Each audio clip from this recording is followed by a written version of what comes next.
여기 한국에 방문한 중국 여대생이 있습니다.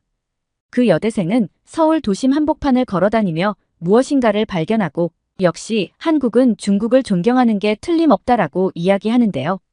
대체 이 여성이 무얼 보고 그런 이야기를 한 것인지 오늘 사연 바로 시작하겠습니다. 안녕하세요. 저는 위징입니다. 어릴 적부터 저는 중국이 세상의 중심이라고 배웠습니다. 대대로 내려온 중화 사상의 교육을 통해 중국은 동아시아의 모든 문화와 역사를 만들어냈고 주변국들은 그저 우리를 모방하며 살아간다고 믿으며 자랐죠. 그 중에서도 한국은 특히나 중국의 속국이라는 인식이 강했습니다. 저의 부모님도 학교 선생님도 주변 어른들도 언제나 한국은 중국을 따라하려고 애쓰지만 아직은 뒤떨어진 나라라고 설명했으니까요. 대학교에 입학하고 한 문화 강의에서 교수님이 말씀하셨던 것이 아직도 기억납니다. 한국은 중국을 존경합니다. 교수님은 아주 당당한 태도로 한국이 얼마나 중국의 영향을 받았는지 열거하셨습니다. 한국이 사용하는 한자는 전통 한자가 아니라 중국인들만 사용하는 간체자라고 했습니다.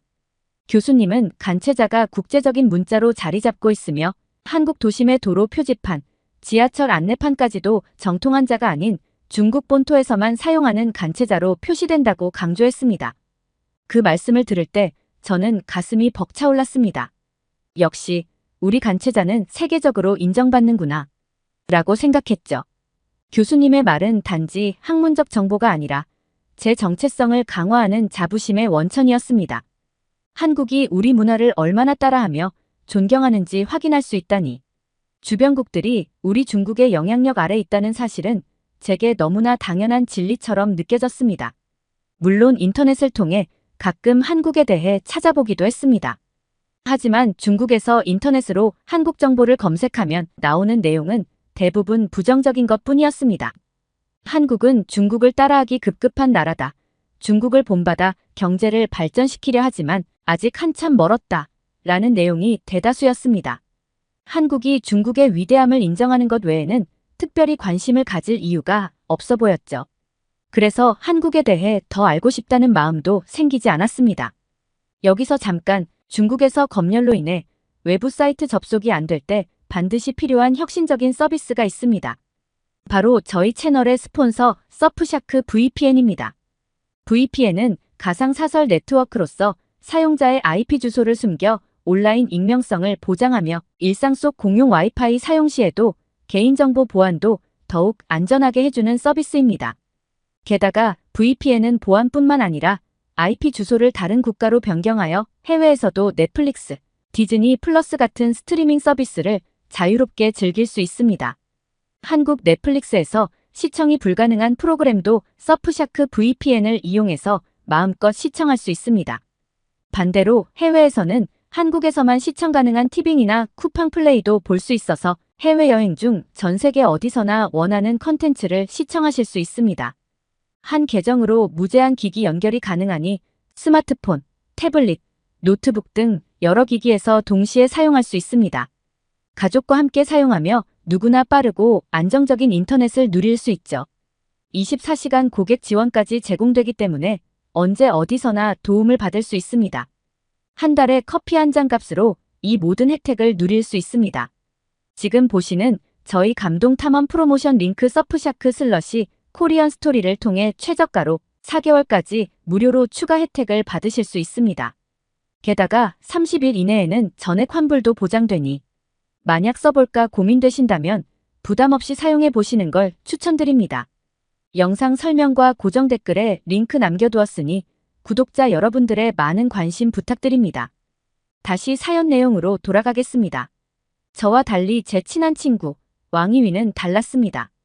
그녀는 한국 드라마와 음악에 완전히 빠져 있었습니다. VPN을 사용해 한국 콘텐츠를 마음껏 즐기면서도 저를 놀리듯 말했죠. 위징, 너는 한국이 정말로 우리보다 못한 나라라고 생각해? 내가 본 한국은 그렇지 않아. 너도 서프샤크 VPN 써서 한번 봐봐. 저는 그 말을 듣고도 비웃었습니다. VPN까지 써가며 한국을 봐야 할 이유가 뭐야? 어차피 그들은 우리 문화를 따라하는 후진국이잖아. 이런 대화를 나눌 때마다 왕이위는 짜증이 났는지 입을 꾹 다물곤 했습니다.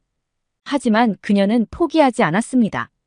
어느 날 그녀는 뜬금없이 제게 여행 제안을 했습니다. 루이징, 우리 한국에 한번 가보자. 내가 말하는 그 후진국이 정말 후진국인지 직접 확인해봐. 처음엔 조금 당황했지만 생각해보니 나쁘지 않았습니다. 한국이 우리를 얼마나 존경하는지 직접 확인할 좋은 기회처럼 느껴졌으니까요. 저는 왕이 위에게 태어난 척 말했지만 사실 속으로는 조금 들떴습니다. 한국이 얼마나 중국을 존경하고 제게 얼마나 특별한 대우를 해줄지 기대했거든요. 교수님 말씀대로라면 한국은 간체자를 사용하고 중국인을 위해 모든 것을 맞춰줄 것이 분명했으니까요. 한국 도심 한복판에 간체자가 적힌 도로 표지판을 보며 자부심에 가득 찬 제 모습을 상상하며 말이죠.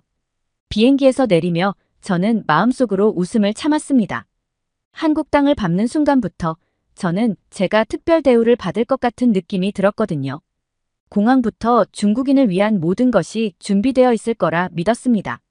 그런데 첫걸음부터 뭔가 이상하다는 느낌이 들기 시작했습니다.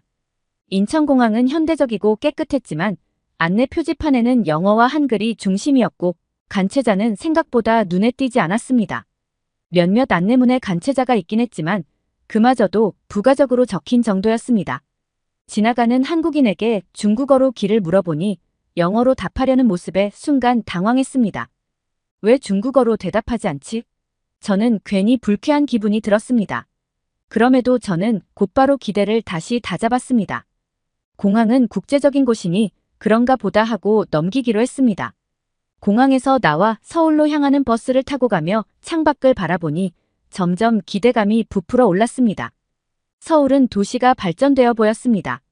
고층 빌딩, 정돈된 거리, 빠르게 움직이는 사람들. 그런데도 마음 한편으로는 한국은 중국을 본받은 덕분에 이렇게 발전했겠지라는 생각을 떨칠 수 없었습니다.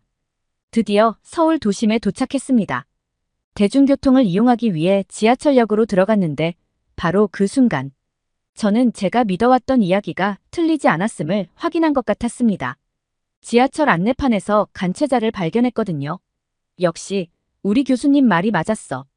한국은 우리를 존경하는 게 틀림없어. 왕이위도 옆에서 웃으며 말했습니다. 진짜 정통한 자가 아니라 중국 본토에서만 쓰는 간체자가 표지판에 있네. 저는 친구의 말을 듣고 고개를 끄덕이며 기분이 좋아졌습니다. 하지만 시간이 지나면서 제가 느낀 이상한 점들은 점점 쌓여갔습니다. 서울거리에서 중국어를 알아듣는 한국인을 찾아보기 힘들었습니다. 처음에는 거리에서 만나는 사람들에게 중국어로 길을 물었지만 대부분 미안하다는 듯 웃으며 지나치거나 영어로 대답하려 했습니다. 저는 속으로 생각했습니다. 한국인은 간체자를 사용한다고 배웠는데 왜 이렇게 중국어를 모르는 거지? 일부러 모르는 척 하는 건가? 왕이위는 그런 저를 보고 피식 웃었습니다. 루이징, 사람들이 중국어를 모를 수도 있잖아. 한국은 중국이 아니야. 그녀의 말이 신경 쓰였지만 저는 고개를 젓고 말았습니다. 아니야, 한국은 우리 문화를 따르잖아. 그런데 중국어를 모를 리가 있어. 저 스스로도 점점 혼란스러워지기 시작했습니다. 게다가 한국에 와보니 한국인들이 중국을 그렇게 존경하는 것 같지는 않아 보였습니다. 길거리의 사람들은 제가 중국인이라는 것을 알면서도 전혀 특별하게 대우하지 않았습니다. 어쩌면 그들은 제가 중국인인지 신경조차 쓰지 않는 것처럼 보였습니다. 왜 우리를 이렇게 무시하는 거야? 저는 내심 화가 났습니다. 그날 밤 숙소로 돌아온 뒤에도 머릿속은 혼란스러웠습니다. 한국은 우리를 존경한다는 말이 정말 사실일까? 내가 생각한 한국의 모습과 실제 한국의 모습이 다르다면 그동안 내가 믿고 있던 다른 것들은 어떻게 되는 걸까? 그런 생각이 꼬리에 꼬리를 물며 이어졌습니다. 하지만 아직은 제 자부심이 완전히 무너지지는 않았습니다. 내일은 다를 거야. 더 많은 곳을 다녀보면 한국이 정말 우리를 존경한다는 걸 확인할 수 있겠지. 그렇게 스스로를 다독이며 잠에 들었습니다. 다음 날 아침, 왕이위와 함께 본격적인 서울 여행이 시작되었습니다. 어제는 다소 혼란스러웠지만 도심 곳곳에서 간체자를 보면 다시 자신감을 되찾을 수 있을 것 같았습니다. 첫 번째 목적지는 광화문이었습니다. 지하철을 타고 가는 길, 저는 또 한 번 놀랐습니다. 어제와 달리 사람이 많았는데도 지하철 내부는 깔끔했고 사람들은 휴대폰을 보거나 조용히 앉아 있었습니다. 왜 이렇게 조용하지? 중국의 지하철처럼 소란스럽거나 붐비는 분위기가 아니네. 서울 중심 도로 표지판에서 간체자를 발견한 순간 저는 다시 자신감을 얻었습니다. 와, 왕이위. 한국은 역시 우리를 존경하잖아. 서울에서 가장 중심인 곳 표지판에 간체자를 쓰는 걸 보니 우리가 얼마나 중요한지 알 수 있지 않아? 왕이위는 웃으며 대답했습니다. 응, 그럴 수도 있겠네. 그녀의 애매한 반응이 신경 쓰였지만 저는 제 생각을 굽히지 않았습니다. 우리는 광화문 근처를 걸으며 간체자를 비롯한 중국어 안내문들을 찾으려 애썼습니다. 그런데 예상과 달리 모든 표지판에 간체자가 적혀 있지는 않았습니다. 어떤 곳은 영어와 한글만 적혀 있기도 했죠. 광화문 광장을 걸으며 가장 놀랐던 것은 한국 사람들의 태도였습니다. 사람들은 조용히 줄을 서거나 다른 사람들에게 배려를 하는 모습이 눈에 띄었습니다. 중국에서 흔히 볼 수 있는 큰 소리와 혼잡함 대신 질서 있는 분위기가 저를 압도했습니다. 길거리에서 만난 한국인들에게 중국어로 길을 물어봤지만 대부분은 당황한 표정을 지으며 우리를 무시하고 지나갔습니다. 왜 이렇게 중국어를 못하지? 저는 의문이 들었습니다. 왕이위는 그런 저를 보고 말했습니다. 류징, 한국 사람들은 기본적으로 자기네 말을 중심으로 쓰잖아. 우리가 한국어를 모르는 것처럼 그들도 중국어를 모를 수 있어. 저는 그녀의 말이 맞는 것 같으면서도 어딘가 모르게 속상했습니다. 광화문 앞에서 우리는 가이드 투어에 참여했습니다. 가이드는 광화문의 역사와 한국의 전통 문화를 설명하며 한국이 자신들만의 독특한 역사를 가지고 있다는 점을 강조했습니다. 저는 그 설명을 들으며 묘한 기분이 들었습니다. 광화문에서 다시 버스를 타고 명동으로 향했습니다. 명동은 활기로 가득 찬 거리였고 수많은 상점들이 중국어로 된 광고와 안내문을 내걸고 있었습니다. 여기서만큼은 제가 배웠던 한국의 모습이 떠올랐습니다. 이곳은 정말 우리를 위한 장소네. 우리가 얼마나 중요한 고객인지 보여주는 곳이야. 그러나 명동을 벗어난 순간 다시 모든 것이 달라졌습니다. 거리에는 다시 한글과 영어가 중심이었고 중국어는 흔적조차 찾기 어려웠습니다. 한국은 도대체 어떤 나라지? 우리가 배운 것처럼 우리를 따라하면서도 왜 이렇게 다를까? 혼란스러운 마음을 안고 숙소로 돌아왔습니다. 그날 밤 저는 왕이위에게 말했습니다. 한국은 우리가 배운 것처럼 중국을 따라하는 나라가 아닌 것 같은데 그런데 왜 이렇게 발전된 거지?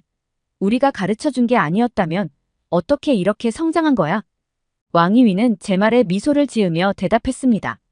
류징, 그동안 우리가 믿어온 것들이 진짜인지 내가 직접 확인해야 해. 저는 왕이위의 말을 듣고 침대에 누워 한참을 생각하느라 제대로 잠을 잘 수도 없었습니다. 다음 날 아침, 저는 왕이위와 함께 서울의 다른 모습을 보기로 했습니다. 명동과 광화문처럼 관광지로 알려진 곳이 아니라 더 일상적인 한국을 경험할 수 있는 곳으로 가보자는 왕이위의 제안이 흥미로웠습니다. 전날의 경험이 제게 혼란을 안겨줬지만 여전히 마음 한구석에서는 한국이 우리가 배운 것처럼 중국의 영향을 강하게 받은 나라라는 믿음이 남아 있었습니다. 우리는 지하철을 타고 서울 외곽의 작은 동네로 향했습니다. 상업적인 거리와 관광지의 화려함을 벗어난 곳에는 한국 사람들의 진짜 일상이 보였습니다. 골목길을 걷다 보니 한식당과 작은 가게들이 늘어서 있었고 그 풍경은 우리가 흔히 접했던 중국의 대도시와도 사뭇 다른 느낌이었습니다. 식사를 하기 위해 동네의 작은 국밥집에 들어갔습니다. 가게 내부는 소박했지만 정갈했고 점심시간이 가까워지자 손님들이 하나둘 들어오기 시작했습니다. 그들의 대화는 소리치거나 혼잡하지 않았고 식사를 하면서도 서로를 존중하는 태도가 묘하게 안정감을 주었습니다. 식사를 마치고 거리를 걸으며 저는 한국의 보행자와 운전자들이 보이는 행동에 또 한 번 놀랐습니다. 횡단보도 앞에서 신호를 기다리는 사람들, 차가 멈추길 기다렸다가 질서 있게 걷는 모습이 인상적이었죠. 한국 사람들은 참 이상하다. 저는 왕이위에게 말했습니다. 왜 이렇게 정돈되어 있을까? 마치 규칙이 몸에 배어 있는 것 같아. 왕이위는 웃으며 대답했습니다. 사실 나도 너무 신기해. 한국에서는 규칙을 지키는 게 당연하다고 생각하나 봐. 사람들도 서로 배려하려고 노력하는 것 같아. 이 대화를 나누는 동안에도 길거리의 가게나 카페 안에서는 소란스러운 소리가 거의 들리지 않았습니다. 모두가 다른 사람들의 공간을 침범하지 않으려는 듯 조용히 움직이고 있었습니다. 한 편의점에 들어가 물건을 사면서 저는 또 한 번 놀랐습니다. 계산대 앞에서 줄을 서 있는 사람들 중 누구도 새치기를 하지 않았습니다. 중국에서는 사람들이 이렇게 조용히 줄을 서지 않잖아. 특히 바쁠 때는 더더욱. 저는 스스로 비교하고 있는 자신을 의식하며 마음이 복잡해졌습니다. 오후에는 왕이위와 함께 서울의 한 공원을 걸었습니다. 도심 한가운데 있지만 조용하고 정돈된 분위기가 무척 인상적이었습니다. 산책을 나온 사람들, 강아지와 함께 걷는 가족들, 벤치에 앉아 책을 읽는 이들의 모습은 자유롭고도 여유로워 보였습니다. 공원을 걸으며 왕이위는 갑자기 말을 꺼냈습니다. 위징, 여기 한국 사람들은 우리가 생각했던 것과 달라. 우리가 항상 중국이 세상에서 최고다라고 배우면서 자랐잖아. 그런데 여기 와보니까 한국 사람들은 그런 걸 신경 쓰지 않는 것 같아. 그냥 자기네 방식으로 살고 있는 것처럼 보여. 저는 한동안 말없이 걷다가 대답했습니다. 그럴 수도 있겠네. 그런데 뭔가 이상하지 않아? 중국을 모방해서 발전했다면 우리의 문화와 비슷해야 하잖아. 어떻게 이렇게 다를 수 있지? 스스로도 확신이 없는 질문이었지만 저는 마지막까지 끈을 놓을 수 없었습니다. 그날 밤 숙소로 돌아와 왕이위는 제게 한국 인터넷에 대해 이야기하기 시작했습니다. 중국에서는 당연히 접속할 수 없었던 여러 웹사이트들을 이곳에서는 자유롭게 이용할 수 있다는 사실이 제게는 충격이었습니다. 왕이위는 한국 사람들이 SNS에서 자유롭게 자신의 의견을 나누는 모습을 보여주며 말했습니다. 위징, 여기 사람들은 표현의 자유가 있어. 인터넷에서 하고 싶은 말을 다 할 수 있대. 저는 왕이위의 말을 믿기 어려웠습니다. 그럼 정부에서 이런 걸 검열하지 않아? 이상한 말이 퍼지면 어떻게 막는 거야? 그녀는 고개를 저으며 웃었습니다. 여긴 그런 걸 신경 쓰지 않는 것 같아. 사람들 스스로 규제하거나 토론을 통해 해결하는 분위기 같아.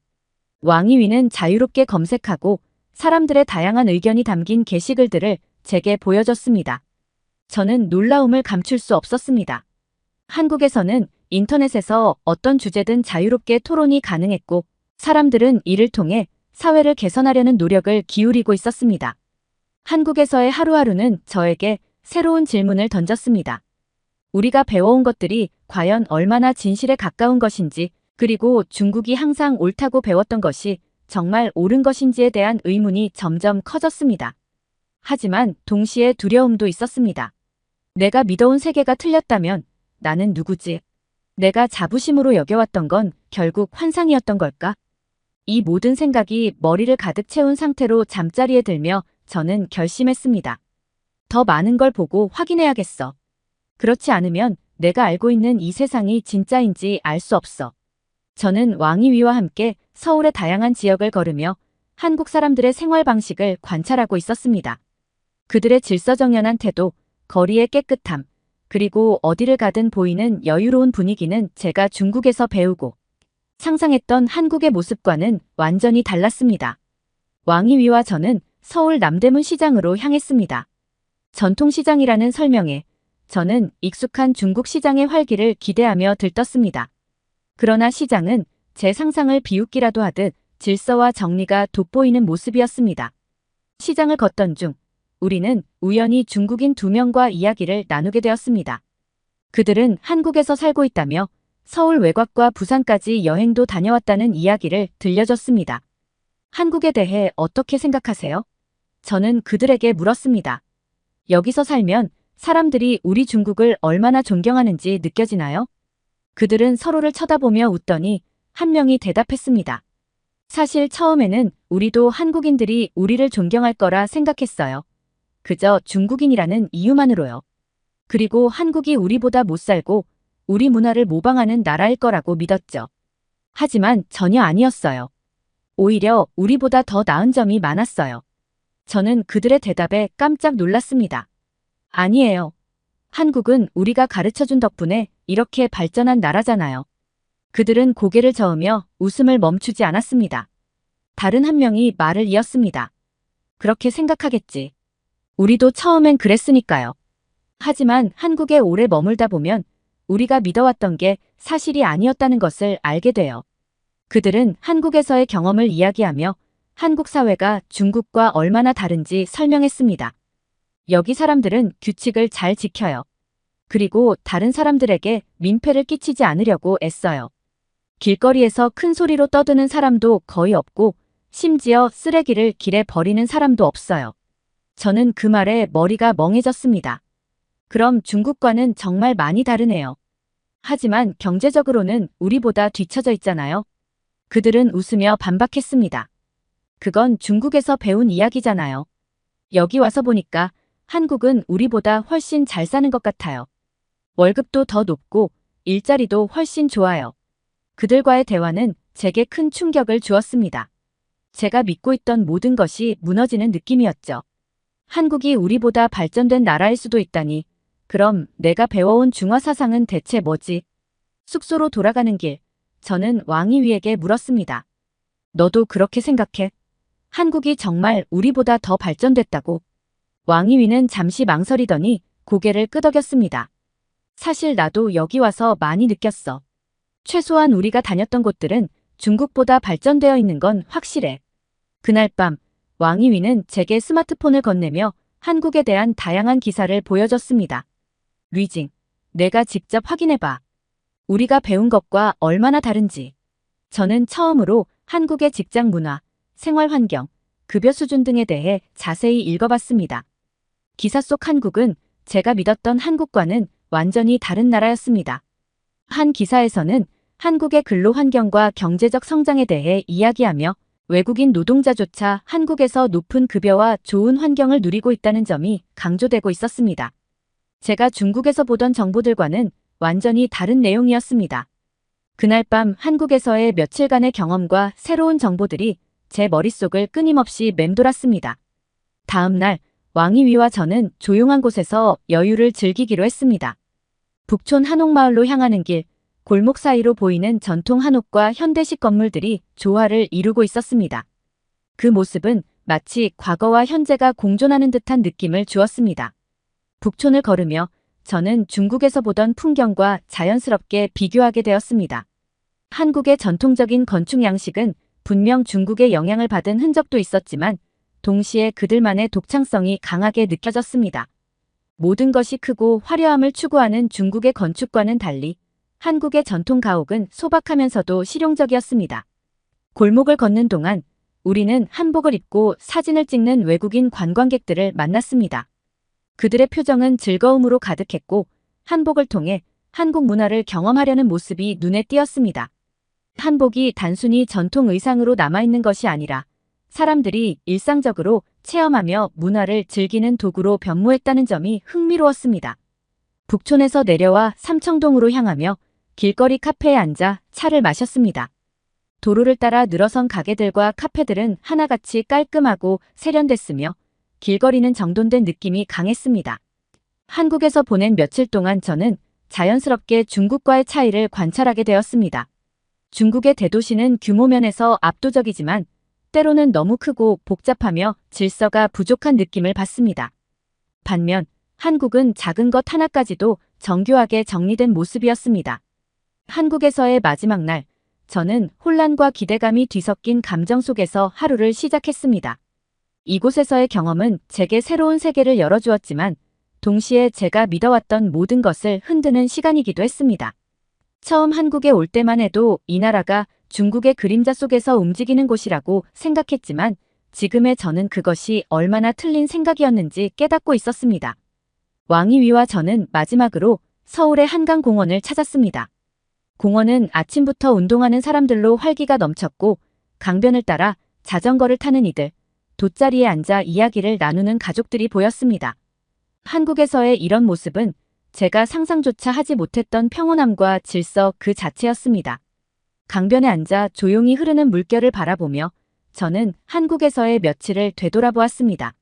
처음 공항에 도착했을 때의 흥분, 도심에서 보았던 화려함과 질서, 그리고 사람들이 보여준 친절함과 배려. 모든 것이 한국을 중국이 만들어준 나라라는 이야기를 부정하고 있었습니다.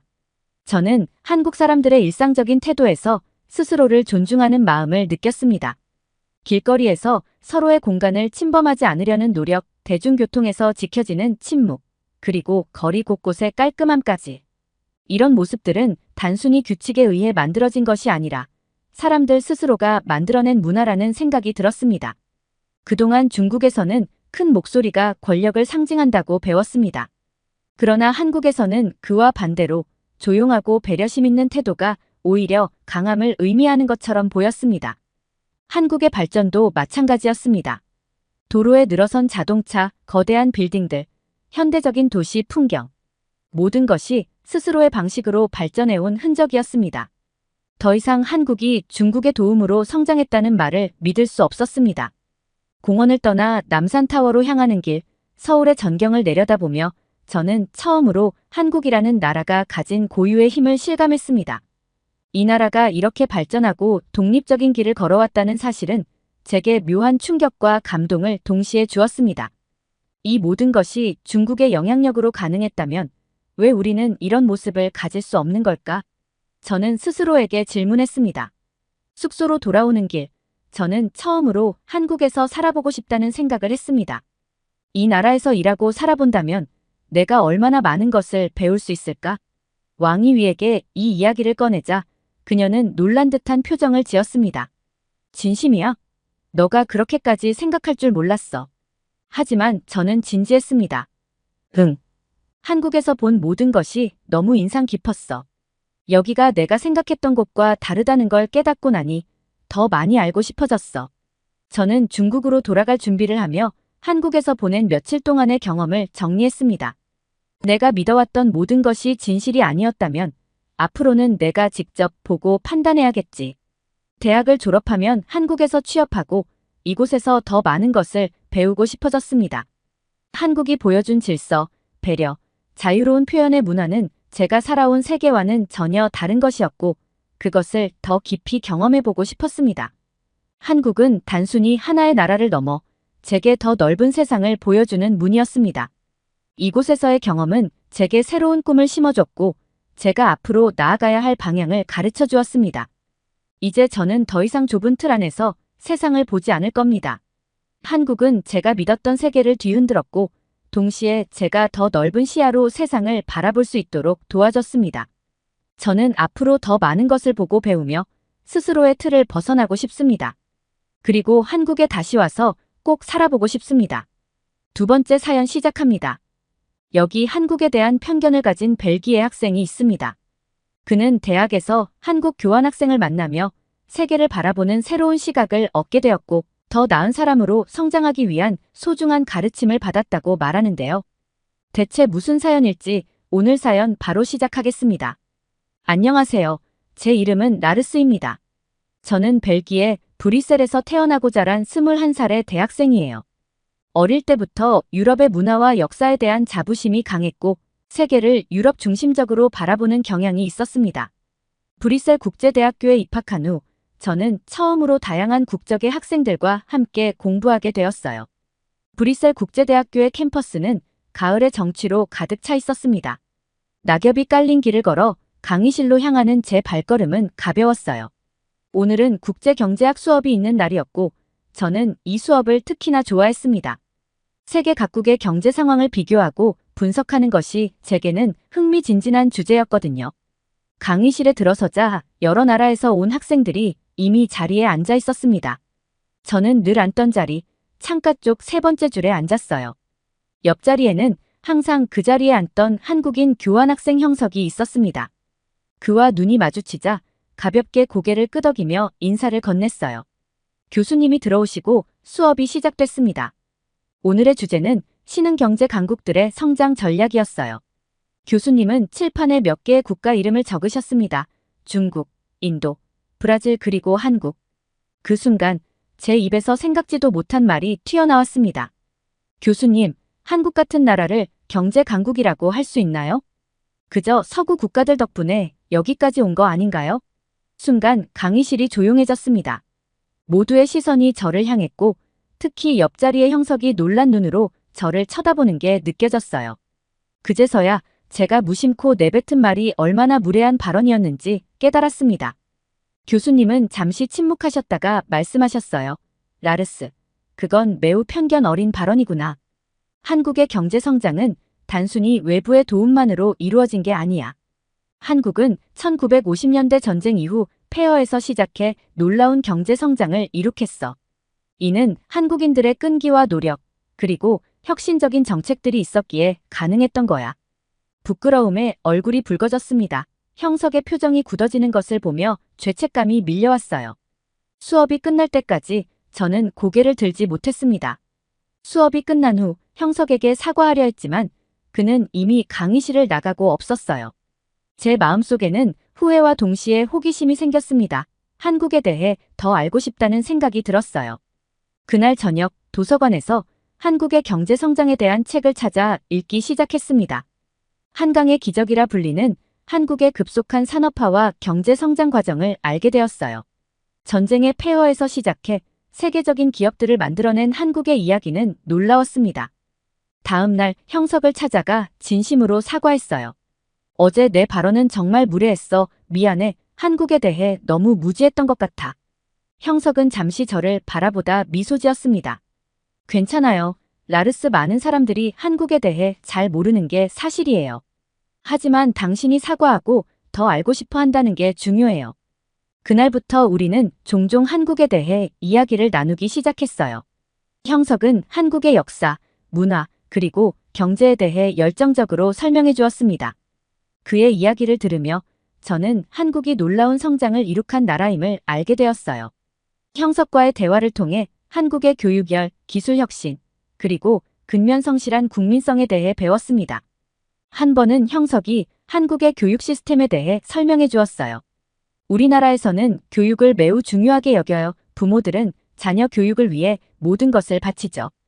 이런 교육열이 한국의 빠른 발전을 가능하게 했어요.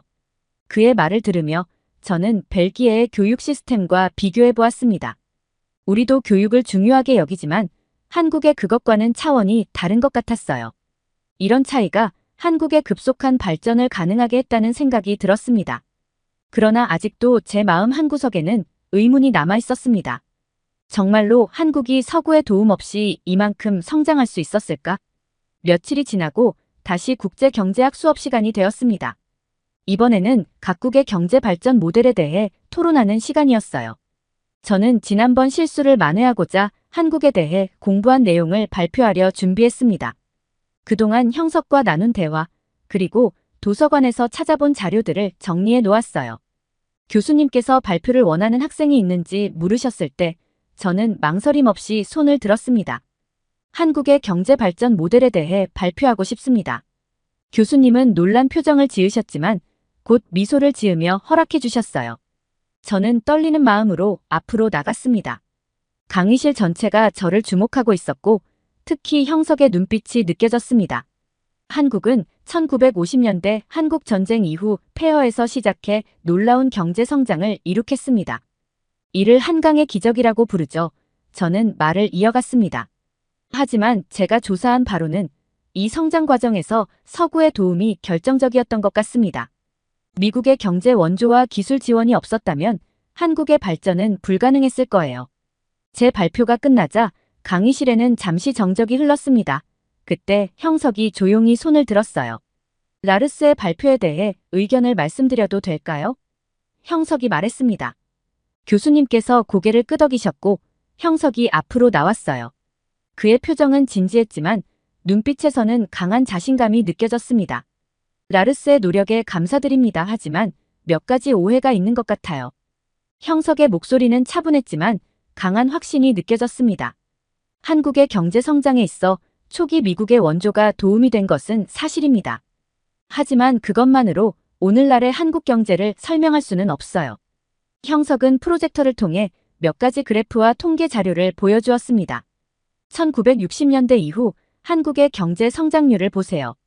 이는 단순히 외부 도움으로는 설명할 수 없는 수준입니다. 한국 정부의 적극적인 산업 정책, 교육에 대한 투자, 그리고 국민들의 근면성실한 노력이 있었기에 가능했던 거예요. 저는 형석의 설명을 들으며 제가 얼마나 피상적으로 접근했는지 깨달았습니다. 그의 말 한마디 한마디가 제 무지를 드러내는 것 같았어요. 형석은 계속해서 말을 이어갔습니다. 또한 한국 기업들의 기술 혁신 노력을 간과해서는 안 됩니다. 삼성, 현대, LG와 같은 기업들은 단순히 서구의 기술을 모방한 것이 아니라 독자적인 기술을 개발하며 세계 시장에서 경쟁력을 갖추게 되었어요. 교수님은 형석의 발표에 크게 고개를 끄덕이셨습니다. 형석 학생의 말이 맞아. 한국의 경제 성장은 단순히 외부 도움만으로 이루어진 것이 아니야. 한국만의 독특한 발전 모델이 있었기에 가능했던 거지. 교수님의 말씀에 다른 학생들도 동의하는 듯 했어요. 저는 부끄러움과 동시에 새로운 궁금증이 생겼습니다. 형석의 발표는 제가 미처 생각하지 못했던 많은 부분을 짚어주었고 한국의 경제 성장에 대한 새로운 시각을 제시해 주었습니다. 수업이 끝난 후 저는 형석에게 다가갔습니다. 정말 감사해. 내 발표를 들으며 많은 것을 배웠어. 혹시 시간 되면 한국의 기술 혁신에 대해 더 자세히 얘기를 나눌 수 있을까? 형석은 미소를 지으며 고개를 끄덕였어요. 그날 저녁 우리는 캠퍼스 카페에서 만났습니다.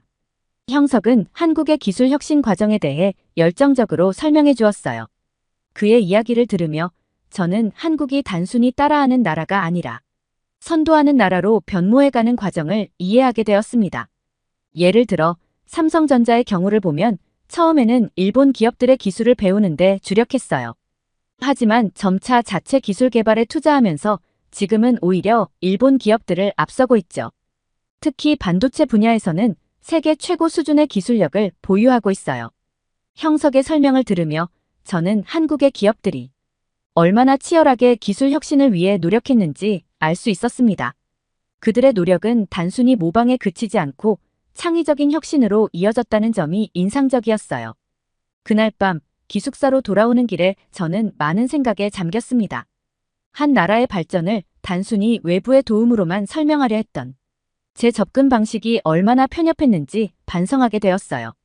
동시에 세계 각국의 발전 과정을 더 깊이 있게 공부해야겠다는 결심을 하게 되었습니다.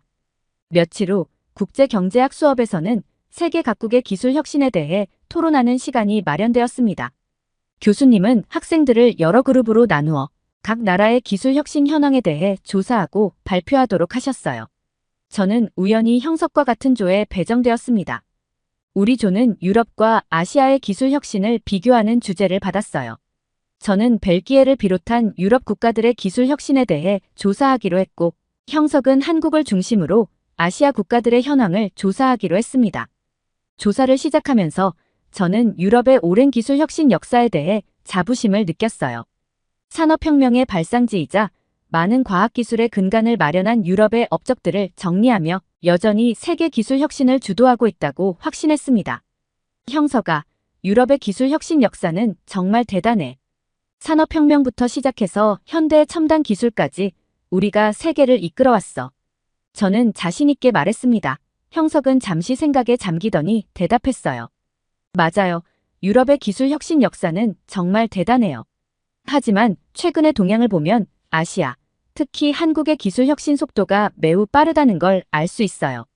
그의 말에 저는 의아했습니다. 그래도 여전히 유럽이 첨단 기술 분야를 주도하고 있지 않나? 특히 벨기에는 생명공학 분야에서 세계적인 수준이야. 형석은 고개를 끄덕이면서도 이렇게 말했어요. 맞아요. 하지만 반도체, 배터리, 인공지능 같은 미래 산업에서는 한국이 크게 앞서가고 있어요. 제가 찾은 몇 가지 데이터를 보여드릴게요. 형석은 노트북을 열고 몇 가지 그래프와 통계 자료를 보여주었습니다. 그 자료들은 한국 기업들의 특허 출원 건수, R&D 투자액, 세계 시장 점유율 등을 보여주고 있었어요. 놀랍게도 많은 첨단 기술 분야에서 한국 기업들이 세계 1위를 차지하고 있었습니다. 이건 정말 놀라운데 저는 솔직히 말했습니다. 어떻게 이렇게 빠르게 발전할 수 있었던 거야?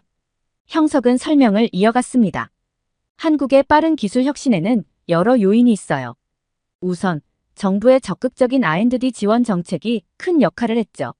그리고 기업들의 과감한 투자와 도전 정신, 우수한 인재들의 노력이 더해졌어요. 저는 형석의 설명을 들으며 깊은 인상을 받았습니다. 한국의 기술 혁신 모델은 제가 알고 있던 것과는 많이 달랐어요. 유럽의 전통적인 방식과는 다른, 더욱 역동적이고 과감한 접근법이었습니다. 그런데 구체적으로 어떤 분야에서 한국이 강점을 보이고 있는 거야? 저는 궁금증을 참지 못하고 물었습니다. 형석은 미소를 지으며 대답했어요. 가장 대표적인 분야가 반도체예요.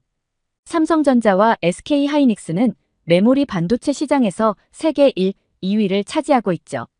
또 배터리 기술에서도 LG화학, 삼성 SDI 등이 세계 시장을 주도하고 있어요. 5G 통신 기술이나 OLED 디스플레이 분야에서도 한국 기업들이 선두를 달리고 있고요. 이 말을 들으며 저는 깊은 생각에 잠겼습니다.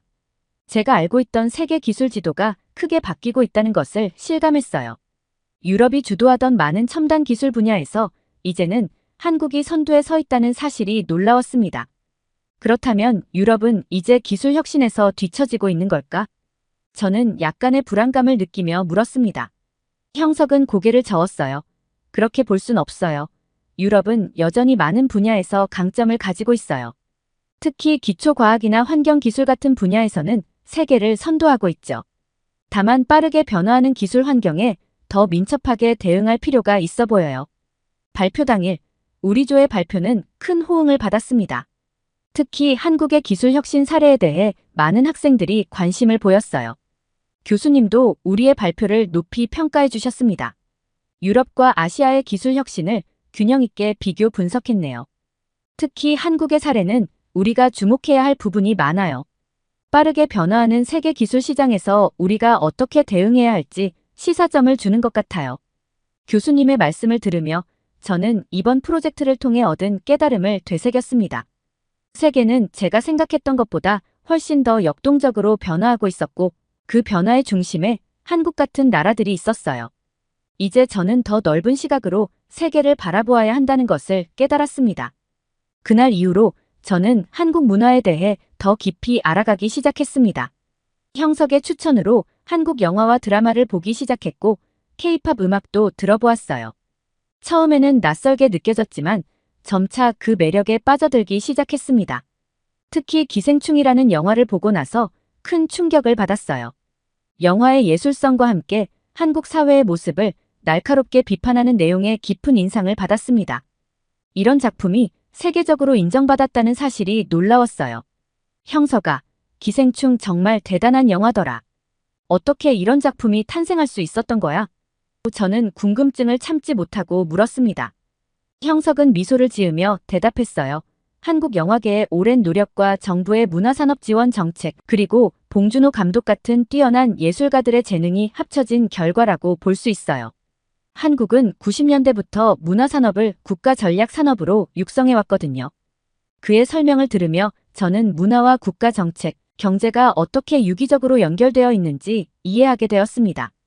한국의 문화적 성공은 단순한 우연이 아니라 장기적인 비전과 노력의 결과였던 거죠. 다음 주에는 한국어 학습 동아리에 가입했습니다. 처음에는 한글이 너무 낯설고 어려웠지만 점차 그 체계적인 구조의 매력을 느끼기 시작했어요. 한국어를 배우면서 한국 문화에 대한 이해도 더욱 깊어졌습니다. 한글은 정말 과학적으로 만들어진 문자 같아. 배우기 쉽고 논리적이야.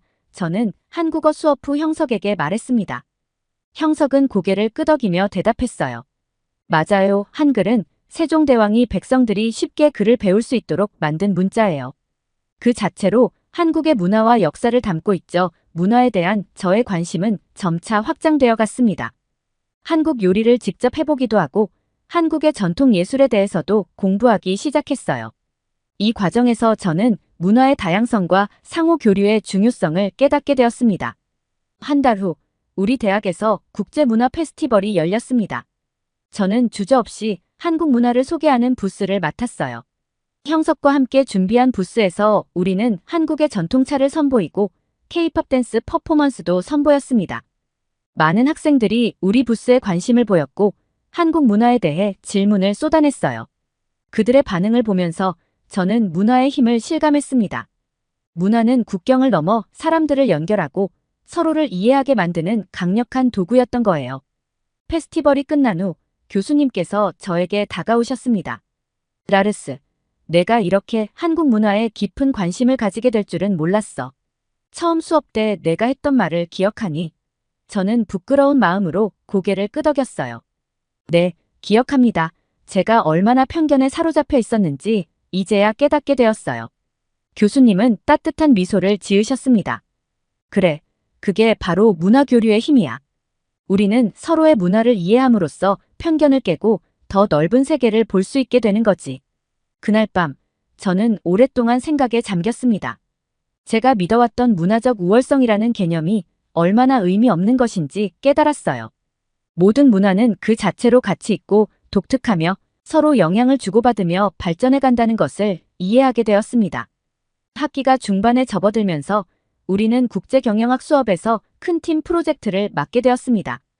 이 프로젝트는 가상의 글로벌 기업을 만들어 경영 전략을 수립하는 것이었어요. 교수님은 우리를 다양한 국적의 친구들로 5인 1조로 나누라고 하셨고 저는 형석과 같은 팀이 되었습니다. 우리 팀에는 저와 형석 외에도 프랑스에서 온 소피, 중국의 리밍, 그리고 인도의 프리아가 있었어요. 다양한 국적의 학생들이 모인 만큼 서로 다른 관점과 아이디어를 가지고 있었습니다. 첫 팀 미팅에서 우리는 어떤 기업을 만들지 논의했습니다. 저는 유럽의 전통적인 럭셔리 브랜드를 제안했고 리밍은 중국의 첨단 기술 기업을 주장했어요. 의견이 좀처럼 모아지지 않았고 분위기가 약간 어색해졌습니다. 그때 형석이 조용히 말을 꺼냈어요. 우리 모두의 장점을 살릴 수 있는 아이디어가 있어요. 환경 친화적인 첨단 기술을 활용한 지속 가능한 패션 브랜드는 어떨까요? 유럽의 패션 감각, 중국의 생산력, 인도의 IT 기술, 한국의 마케팅 전략을 모두 활용할 수 있을 것 같아요. 순간 모두의 눈이 반짝였습니다.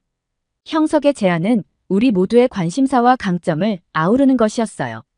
우리는 곧바로 이 아이디어를 발전시키기 시작했습니다. 프로젝트가 진행되면서 저는 형석의 리더십에 감탄하게 되었습니다. 그는 단순히 자신의 의견을 강요하지 않고 항상 다른 팀원들의 의견을 경청했어요. 의견 충돌이 있을 때마다 그는 중재자 역할을 하며 우리 모두가 합의점을 찾을 수 있도록 도와주었습니다. 형석아, 너는 어떻게 이렇게 팀을 잘 이끌 수 있는 거야? 어느 날 저는 궁금증을 참지 못하고 물었습니다. 형석은 잠시 생각에 잠기더니 대답했어요. 사실 이건 한국에서 배운 거예요. 우리나라 기업들은 정의라는 개념을 중요하게 여겨요. 이는 단순한 친밀함이 아니라 서로를 이해하고 배려하는 마음이죠. 이를 바탕으로 한 협력이 한국 기업의 성공 비결 중 하나라고 생각해요. 그의 말을 들으며 저는 한국의 기업 문화에 대해 새로운 통찰을 얻게 되었습니다. 프로젝트가 중반에 접어들었을 때 우리는 큰 위기를 맞았습니다. 지속 가능한 소재 개발에 대한 부분에서 의견 충돌이 있었고 팀 분위기가 급격히 나빠졌어요. 소피와 리밍은 서로 자신의 의견만 고집했고 프리아는 의견 제시를 포기한 채 침묵했습니다. 이때 형석이 나섰습니다. 그는 우리 모두를 모아놓고 이렇게 말했어요. 우리 모두 각자의 전문성과 문화적 배경이 있어요. 그걸 존중하면서도 하나의 목표를 향해 나아가는 게 중요해요. 우리의 차이점이 약점이 아니라 강점이 될 수 있다고 생각해요. 형석의 말에 우리는 모두 숙연해졌습니다. 그는 이어서 각자의 의견을 다시 한번 들어보자고 제안했고 우리는 차분히 서로의 생각을 공유했어요. 놀랍게도 이 과정에서 우리는 새로운 해결책을 찾아낼 수 있었습니다. 이 경험을 통해 저는 진정한 글로벌 리더십이 무엇인지 깨달았습니다. 그것은 단순히 자신의 의견을 관철시키는 것이 아니라 다양한 배경을 가진 사람들의 의견을 조율하고 최선의 결과를 이끌어내는 능력이었어요. 마침내 프로젝트 발표 날이 되었습니다. 우리의 에코노바라는 가상 기업은 환경 친화적인 첨단 기술을 활용한 지속 가능한 패션 브랜드로 각국의 장점을 살린 글로벌 전략을 선보였습니다. 발표는 대성공이었어요. 교수님과 다른 학생들로부터 큰 호응을 얻었고 우리는 최고 점수를 받았습니다. 발표가 끝난 후 교수님께서 우리 팀에게 특별한 피드백을 주셨어요. 여러분의 프로젝트는 단순히 아이디어가 좋았다는 것을 넘어서 진정한 글로벌 협력의 모델을 보여주었습니다. 서로 다른 배경을 가진 학생들이 어떻게 시너지를 낼 수 있는지 잘 보여주었어요. 그 말씀을 들으며 저는 이번 프로젝트를 통해 배운 것들을 되새겨보았습니다. 형석의 리더십, 팀원들과의 협력, 그리고 문화적 차이를 극복하고 하나의 목표를 향해 나아가는 과정, 이 모든 것이 제게 큰 깨달음을 주었어요. 프로젝트가 끝난 후 우리 팀은 더욱 가까워졌습니다. 주말에는 함께 모여 각국의 요리를 만들어 먹기도 하고 서로의 문화에 대해 이야기를 나누곤 했어요. 이 과정에서 저는 문화적 다양성이 얼마나 큰 가치를 지니는지 더욱 깊이 느끼게 되었습니다. 어느 날 저녁, 우리는 한국 식당에서 저녁을 먹게 되었어요. 형석이 불고기와 비빔밥을 추천해 주었고, 우리는 처음으로 한국 음식을 경험했습니다. 음식을 먹으며 우리는 한국의 식문화와 그 안에 담긴 철학에 대해 이야기를 나눴어요. 한국 음식에는 음양오행이라는 철학이 담겨 있어요. 형석이 설명했습니다. 색과 맛의 조화를 중요하게 여기죠. 이는 우리의 삶과 비즈니스에도 적용되는 원리예요. 균형과 조화를 중요하게 생각하는 거죠. 팀 프로젝트의 성공 이후 저는 한국에 대해 더 깊이 알고 싶어졌습니다. 형석과의 대화를 통해 얻은 지식, 그리고 프로젝트를 통해 경험한 한국식 리더십과 협력 방식에 대한 호기심이 커졌어요. 이런 저의 변화는 주변 벨기에 친구들의 관심도 끌게 되었습니다. 어느 날 저희 대학 카페테리아에서 점심을 먹고 있을 때였어요. 제 절친한 벨기에 친구인 마티아스가 갑자기 물었습니다. 라르스, 너 요즘 한국에 대해 엄청 관심 있어 보이던데 뭐가 그렇게 특별한 거야? 저는 잠시 생각에 잠기다 대답했습니다. 처음에는 나도 한국이 그저 작은 아시아 국가 중 하나라고만 생각했어. 하지만 형석이를 만나고 한국에 대해 알아갈수록 정말 놀라운 나라라는 걸 깨달았어. 그 말에 다른 친구들도 관심을 보이기 시작했어요. 저는 그동안 알게 된 한국의 경제적, 기술적, 문화적 성과들에 대해 이야기하기 시작했습니다.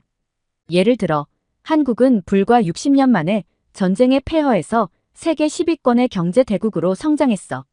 삼성, 현대, LG 같은 세계적인 기업들을 다들 알고 있잖아.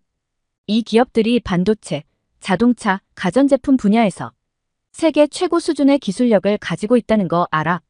친구들의 눈이 점점 커지는 걸 보며 저는 계속해서 설명했습니다. 그리고 최근에는 문화적으로도 엄청난 영향력을 끼치고 있어. K-팝, 한국 영화, 드라마가 전 세계적으로 인기를 얻고 있잖아. BTS나 기생충 같은 걸 봐. 마티아스가 고개를 끄덕이며 말했어요. 맞아. 요즘 우리 여동생도 한국 아이돌 노래만 들어. 근데 어떻게 이렇게 빨리 발전할 수 있었던 거야? 이 질문에 저는 형석에게 들은 이야기를 떠올리며 대답했습니다. 한국의 성공 비결에는 여러 가지가 있어. 우선, 교육에 대한 열정이 대단해. 한국 부모들은 자녀 교육을 위해서라면 무엇이든 한다고 해.